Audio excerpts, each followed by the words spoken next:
கிறிஸ்து இயேசுவில் அன்பார்ந்த சகோதர சகோதரிகளே, 19வது நூற்றாண்டில் வாழ்ந்த ஜார்ஜ் முல்லர் இங்கிலாந்தை சார்ந்தவர்.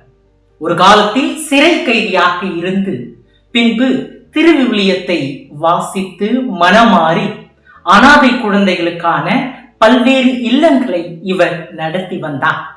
ஒரு முறை அவரது இல்லம் ஒன்றில் குழந்தைகளுக்கு காலை உணவு எதுவும் இல்லை. அவர் குழந்தைகளை உட்கார வைத்து வெறும் மேசையின் முன் உணவுக்காக மனம் தளராது தொடர்ந்து ஜெபிக்க அழைத்தார். அப்போது அந்த இல்லத்தின் முன் ஒரு பேக்கரியினுடைய வண்டி பழுதாக அந்த பணியாளன் உணவை அக்குழந்தைகளுக்கு இலவசமாக கொடுத்தான். ஆம், ஜெபம் வல்லமையுள்ளது. எப்போதும் விடாமுயற்சியுடன் மற்றும் நம்பிக்கையோடு நாம் ஜெபிக்கும் பொழுது எல்லா வேண்டுதல்களும் இறைவனால் ஆசீர்வதிக்கப்படும். எனவேதான் பொது காலத்தினுடைய 29வது ஞாயிற்றுக்கிழமை இறைவார்த்தை வழிபாடு, அதாவது இன்றைய இறைவார்த்தை வழிபாடு கிறிஸ்தவர்களாகிய நம் ஒவ்வொருவரையும் ஜெப வாழ்வில் நிலைத்திருக்க அழைப்பு தருகின்றது. ஜெபம் என்பது இறைவனுடன் நட்புறவில் இருப்பது.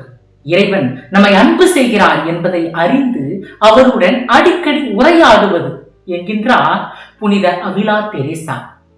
ஜெபம் ஒரு முறை செய்கின்ற ஒரு செயல் அல்ல, மாறாக வாழ்நாள் முழுவதும் நீடித்திருக்க வேண்டிய ஒரு உறவு.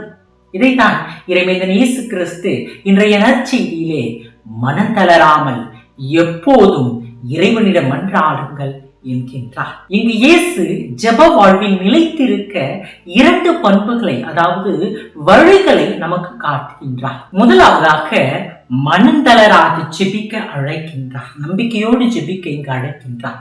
இன்றைய முதல் வாசகத்திலே மனம் தளராது இறைவனை சார்ந்து அமலேக்கியருடன் போர் செய்த இஸ்ராயேல் மக்களை நாம் பார்க்கின்றோம்.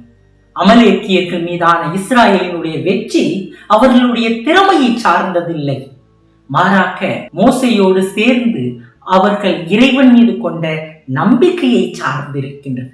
மோசே தனது கைகளை வானத்தை நோக்கி உயர்த்தி வைத்திருக்கும் வரை இஸ்ராயேல் மக்கள் வெற்றி பெறுகிறார்கள். களைப்பால் அவர் தம் கைகளை கீழே இறக்கும் போது எதிரிகள் மேலே எழும்புகிறார்கள். இந்த அற்புதமான காட்சி நம்முடைய வாழ்க்கையின் போர்களில் வெற்றி பெற மனம் தளராது நம்பிக்கையோடு ஜெபிக்க நம் ஒவ்வொருவருக்கும் கற்றுத்தருகின்றது. அதே வேளையில் நம்பிக்கையோடு ஜெபிக்க நாம் தவறுகின்ற பொழுது நிகழ்கின்ற ஆபத்தையும் இது நமக்கு சுட்டி காட்டுகின்றது. அன்பார்ந்தவர்களே, இங்கு மோசேயின் உயர்த்தப்பட்ட கைகள் இறை நம்பிக்கைக்கு சான்றுகளாக, சாட்சியாக இருக்கின்றன. அவர் சோர்வடைகின்ற போது ஆரோனும் கூரும் அவர் கைகளை தாங்கியது போல நம் ஜெப வாழ்வு தளர்வடைகின்ற பொழுது நம்பிக்கையால் தாங்கி பிடிக்க வேண்டும். பழைய ஏற்பாட்டில் அன்னா ஆண்டுதோறும் சிலோவுக்கு சென்று இறைவன் முன்னிலையில் கண்ணீரோடு ஜெபிக்கின்றார். குழந்தை வரத்திற்காக மனம் தளராது நம்பிக்கையோடு ஜெபிக்கின்றார். தன்னையும் தன் வாழ்வையும் முழுவதுமாக ஆண்டவருக்கு அர்ப்பணித்து ஜெபத்தில் அவரோடு அவர் இணைகின்றார். அவரது நம்பிக்கையோடு கூடிய ஜெபத்தின் பலனாய் சாமுவேல் பிறக்கின்றார்.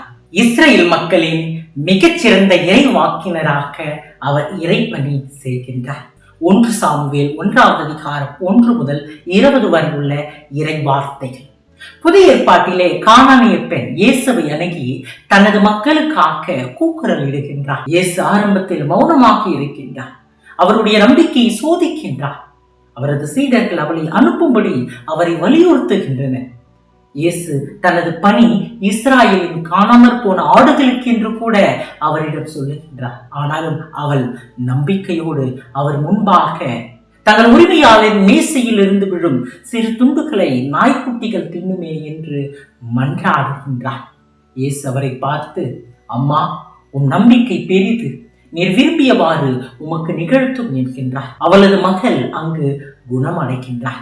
இங்கு மீண்டுமாக நம்பிக்கையோடு கூடிய ஜெபம் இறை வல்லமையை வெளிப்படுத்துகின்றது. அன்பார்ந்தவர்களே, இன்றைய முதல் வாசகத்திலும் அன்னாவினுடைய வாழ்விலும் இந்த கானானிய பெண்ணுடைய வாழ்க்கையிலும் நாம் பார்ப்பது மனம் தளராது ஜெபிக்க வேண்டும். மனந்தளராது ஜெபிக்க வேண்டும் என்று கூறுகின்ற பொழுது நம்முடைய நம்பிக்கை ஒருபோதும் நாம் விட்டுவிடாமல் நம்முடைய ஜெபம் நம்பிக்கை நிறைந்த ஜெபமாக, முழுமையான ஜெபமாக ஆண்டவரை நோக்கி இருக்க வேண்டும். இரண்டாவதாக, எப்பொழுதும் ஜெபிக்க அழைக்கின்றார். எப்பொழுதும் ஜெபிக்க அழைப்பு என்று கூறுகின்ற பொழுது அது விடாமுயற்சியோடு ஜெபிப்பதாகும். இந்த நற்செய்தியிலே இயேசு எப்பொழுதுமே நாம் ஜெபிக்க வேண்டும் என்கின்றார். இதற்கு நேர்மையற்ற நடுவர் மற்றும் விடாமுயற்சி உள்ள கைப்பெண்ணின் உவமையை அவர் நமக்கு தருகின்றார்.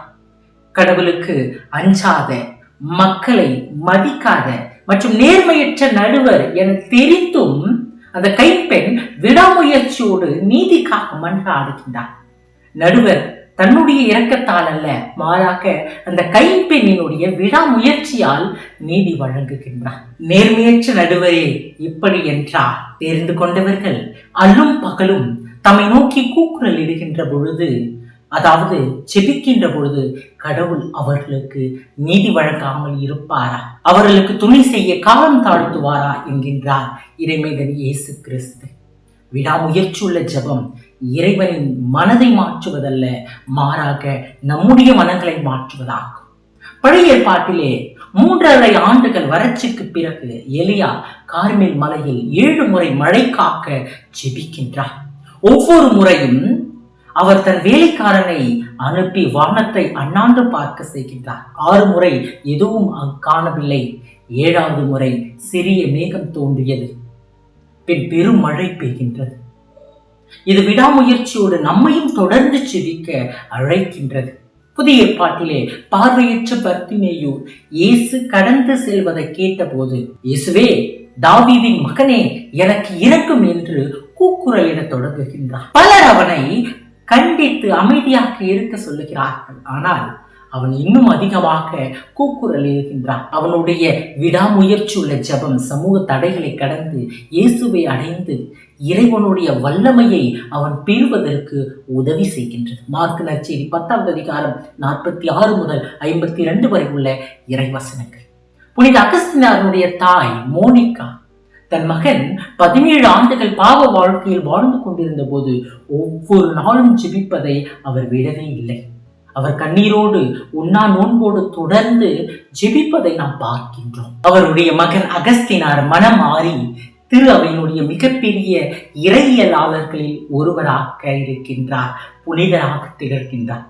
இவை அனைத்தும் விடாமுயற்சியுடன் கூடிய ஜெபம் எவ்வளவு வல்லமை நிறைந்தது என்பதை நம்மை உணர வைக்கின்றது.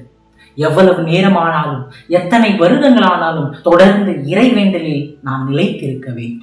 இன்றைய 2ஆம் வாசகம் நமது கவனத்தை ஜெபத்திலிருந்து அதை தக்க வைக்கின்ற ஒரு மனப்பான்மைக்கு நம்மை மாற்றுகின்றது. திருத்தூதர் பவுல் தனது ஆன்மீக மகன் திமோத்தேயுவுக்கு, நீ கற்று உறுதியாய் அறிந்தவற்றில் நிலைத்து நில் என அறிவுரை வழங்குகின்றார். இது நற்செய்தியில் இயேசு எடுத்து வைக்கின்ற ஜெப வாழ்விற்கான 2 பண்புகளில் ஆழமாக நிலைத்திருக்க நம் ஒவ்வொருவரையும் அழைக்கின்றது. திருத்தூதர் பவுலுக்கு நம்பிக்கை அவ்வப்போது ஏற்படுகின்ற ஒரு உற்சாகம் அல்ல, மாறாக தொடர்ச்சியான ஒரு நிலைப்பாடு, உறுதிப்பாடு. துன்பத்திலும் குழப்பத்திலும் அல்லது ஆன்மீக சவால்களிலும் ஜெப வாழ்வில் நிலைத்திருக்க நம்மை இது அழைக்கின்றது. மோசே தன் களைப்பிலும் நம்பிக்கையுடன் இருந்தது போல, கைம்பெண் நடுவரின் நேர்மையற்ற தனத்திலும் விடாமுயற்சியோடு இருந்தது போல நாமும் வாழ இன்றைய நாளிலே அழைப்பு பெறுகின்றோம். விடாமுயற்சியுடன் மற்றும் நம்பிக்கையுடன் கூடிய ஜெப வாழ்வில் கிறிஸ்தவர்களாகிய நாம் ஒவ்வொருவருமே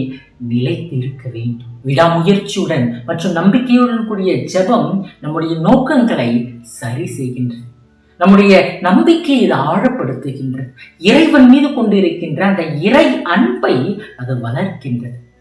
இன்னும் நம்முடைய விருப்பத்தை இறைவனிடம் அது கொண்டு போய் சேர்க்கின்றது. சோதனைகளிலும் நிலைத்திருக்க நம்மை முழுவதுமாக தயார்படுத்துகின்றது.